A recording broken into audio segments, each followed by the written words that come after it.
Salut les copains. Je te montre un truc parce que là je suis en train de préparer la culasse de la Beta 3,5. Alors sur celle-là, pour les soupapes en titane, ne se rôde pas. Vous amusez pas à mettre de la pâte à rôder et à faire comme si c'était des soupapes en acier.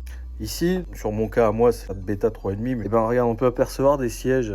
Moi, j'appelle ça des inserts de sièges de soupape. Après, leur composition exacte, j'en sais rien. Je sais juste qu'il y a, ça doit être des inserts en acier, puisque tu en as d'autres, stéalite, je sais plus quoi là. Bon, ça c'est une autre crèmerie. C'est donné pour 180 heures, à peu près.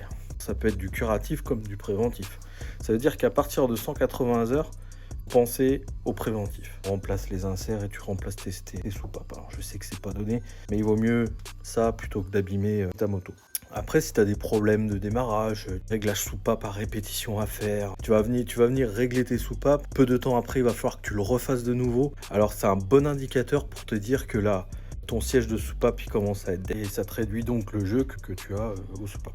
Pour les contrôler, tes soupapes, tu vois là, j'ai une soupape d'admission. Elle est toute belle, elle est magnifique. On voit que la prise sur le siège est régulière. Et c'est comme ça qu'elles doivent être. Elles sont magnifiques là. Si tu commences à avoir une marque au-dessus là, ici là, c'est pas bon. Si tu as une marque de fonctionnement de travers, c'est pas bon. Et pareil, si tu as une toute petite arête où il y a contact, c'est pas bon non plus. Il n'y a que les soupapes acier que tu peux rôder. Voilà. Bisous.